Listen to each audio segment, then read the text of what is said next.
Thông báo chính thức của Phùng Thiệu Phong gây xôn xao, liệu anh có nối lại được với Triệu Lệ Dĩnh? Có thông tin lan truyền trên mạng rằng Phùng Thiệu Phong muốn tái hôn với Triệu Lệ Dĩnh, bất chấp lời cầu xin tha thiết của mẹ anh, nhưng Triệu Lệ Dĩnh vẫn không hề lay chuyển. Trong ngành giải trí khốc liệt, chúng ta thường thấy các cặp đôi nổi tiếng không ngừng đào bới quá khứ của nhau sau khi ly hôn, nhìn người yêu cũ hạnh phúc còn đau đớn gấp trăm lần việc bản thân mất đi một hợp đồng kinh doanh. Tuy nhiên, Triệu Lệ Dĩnh và Phùng Thiệu Phong được coi là cặp đôi hoàn hảo trong làng giải trí Hoa ngữ, lại là một ngoại lệ hiếm hoi. Vụ bê bối ly hôn đã củng cố vị thế nữ diễn viên hàng đầu của Triệu Lệ Dĩnh, trong khi Phùng Thiệu Phong gần như biến mất khỏi tầm mắt công chúng. Nhưng ai ngờ 4 năm sau, anh lại bất ngờ trở lại mạnh mẽ, dường như sẵn sàng hoàn toàn bắt kịp Triệu Lệ Dĩnh. Vậy chuyện gì đã xảy ra? Không có sự tỏa sáng của Triệu Lệ Dĩnh, anh đã hoàn toàn trở lại hay chỉ là một sự hồi sinh ngắn ngủi? Một cuộc chia tay cay đắng, như người ta vẫn nói, nghiêu tầm nghiêu, mã tầm mã. Nếu có một bảng xếp hạng những cuộc hôn nhân ít được mong đợi nhất trong ngành giải trí, Phùng Thiệu Phong và Triệu Lệ Dĩnh chắc chắn sẽ có tên trong danh sách này. Bỏ qua khoảng cách 9 tuổi, chỉ riêng tính cách của họ đã cho thấy họ đến từ hai thế giới hoàn toàn khác biệt. Ngay cả khi ban đầu họ bị thu hút bởi nhau và buộc phải gắn kết số phận của mình, những quan điểm khác nhau không nhất thiết sẽ dẫn đến tình yêu theo thời gian. Vì vậy, dù họ có dành cho nhau bao nhiêu tình cảm, ngay từ đầu, mối quan hệ của họ đã vấp phải sự hoài nghi từ công chúng. Vào ngày 16 tháng 10 năm 2018, đúng sinh nhật lần thứ 31 của Triệu Lệ Dĩnh, cặp đôi bất ngờ tuyên bố kết hôn trên mạng xã hội. Họ cũng đăng giấy chứng nhận kết hôn với dòng chú thích chính thức công bố tình yêu. Thông báo đột ngột này đã khiến người hâm mộ bất ngờ và lượng lời chúc mừng khổng lồ thậm chí đã khiến máy chủ Weibo bị sập. Tuy nhiên, bất ngờ thay, giữa những lời chúc phúc ấy lại xuất hiện những lời chỉ trích mà cặp đôi không ưa. Điều đáng chú ý là trước khi Triệu Lệ Dĩnh và Phùng Thiệu Phong công khai giấy đăng ký kết hôn, hầu như tất cả mọi người, từ người hâm mộ đến người ngoài cuộc, đều tin rằng cặp đôi này đó chỉ là một chiêu trò quảng cáo thương mại. Suy cho cùng, Phùng Thiệu Phong là một tay chơi khét tiếng trong làng giải trí Trung Quốc. Bất kỳ nữ diễn viên nào dù chỉ có một chút nhan sắc cũng đều có mối liên hệ nào đó với anh ta. Và hầu như tất cả các nữ diễn viên đều sẽ sớm bị dính líu đến scandal liên quan đến anh ta. Ngay cả Dương Mịch và Nghê Ni, hai trong số tứ tiểu thư, cũng không thoát khỏi. Đặc biệt là Dương Mịch, người đã sử dụng diễn xuất tuyệt vời của mình để khiến mối tình giả tạo này trở nên chân thật. Trên mạng xã hội, hai người thường xuyên tương tác như một cặp đôi đang yêu say đắm. Họ liên tục đăng tải những bức ảnh thân mật hoặc những câu tán tỉnh xến xúa. Ngược lại, Triệu Lệ Dĩnh chỉ là một vai khách mời thoáng qua, nhưng cô đã trở thành một nữ hoàng truyền cảm hứng giữa hàng loạt nữ diễn viên hàng đầu. Thêm vào đó, sự nổi tiếng bùng nổ của dòng phim tình cảm cổ trang những năm đó đã giúp cô lọt vào tứ tiểu thư với một bộ phim ăn khách duy nhất. Cô cũng xây dựng hình ảnh tích cực trước công chúng, được đông đảo người hâm mộ coi là hình mẫu cho phụ nữ hiện đại. Quan trọng nhất, Phùng Thiệu Phong được người hâm mộ tôn vinh là vua long của giới thượng lưu Thượng Hải. Mặc dù đã ra mắt nhiều năm trước và đóng rất nhiều phim, anh vẫn thiếu một vài tác phẩm tiêu biểu thực sự nổi bật. Điều này khiến nhiều người tin rằng anh đang vươn lên vị thế khi hẹn hò với Triệu Lệ Dĩnh. Suy đoán này không hoàn toàn vô căn cứ, ý kiến của cư dân mạng cũng không phải là không có cơ sở. Tin đồn và suy đoán lan tràn khắp nơi, vì thời điểm kết hôn quá trùng hợp, Triệu Lệ Dĩnh vừa bị phát hiện có bụng hơi nhô ra. Cuộc hôn nhân bất ngờ của họ đã dẫn đến nhiều đồn đoán trên mạng rằng họ kết hôn vì lý do mang thai. Trước sự hoài nghi của toàn bộ cư dân mạng, cặp đôi không đưa ra nhiều lời giải thích. Tuy nhiên, chỉ 6 tháng sau khi kết hôn, Triệu Lệ Dĩnh đã lặng lẽ sinh con trai, Tương Hương.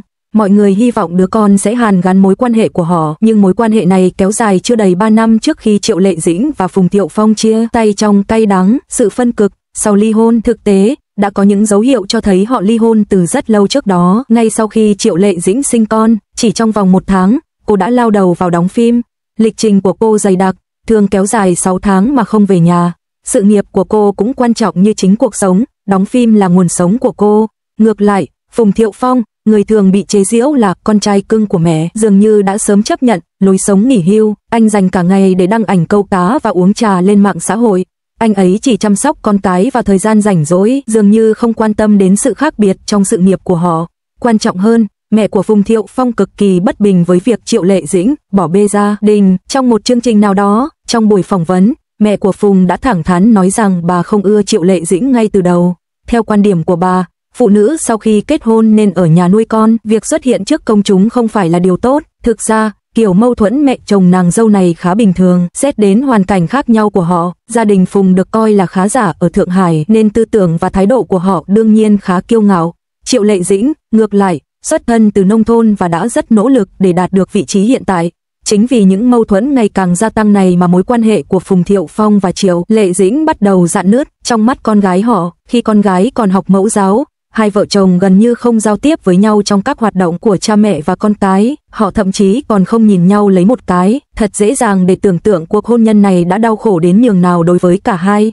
Sau khi ly hôn, họ đường ai nấy đi, một người trở về với cuộc sống gia đình cùng con, trong khi người kia tập trung vào sự nghiệp. Khi vụ ly hôn mới được công bố, nhiều người tỏ ra bi quan về tương lai của Triệu Lệ Dĩnh. Họ cho rằng chưa từng có trường hợp nào một bà mẹ đơn thân thành công trong làng giải trí Trung Quốc, và điều đó sẽ cản trở cô tìm kiếm một người bạn đời mới. Tuy nhiên, kết quả lại khá bất ngờ. Triệu Lệ Dĩnh không chỉ duy trì được vị thế hàng đầu mà còn bất ngờ thay đổi sự nghiệp. Cô đã phá vỡ định kiến của công chúng về cô gái ngọt ngào và nữ anh hùng phim cổ trang bằng khả năng diễn xuất tuyệt vời của mình, đặc biệt là vai diễn từ Bán Hạ trong Gió Thổi Nửa Mùa Hạ. Điều này chứng tỏ sự nỗ lực của cô đã làm lu mờ khả năng diễn xuất. Bộ phim này không chỉ mang về cho cô đề cử nữ diễn viên chính xuất sắc nhất tại giải thưởng Magnolia mà còn nâng tầm vị thế của Triệu Lệ Dĩnh. Nhiều tạp chí thời trang lớn tranh nhau đăng ảnh cô lên trang bìa và các thương hiệu xa xỉ lớn cũng gửi lời mời hợp tác. Trong 2 năm tiếp theo, cô đã củng cố vị thế là một nữ diễn viên hàng đầu trong thế hệ sau 85. Ngược lại, cuộc sống của Phùng Thiệu Phong sau ly hôn lại không mấy hào nhoáng.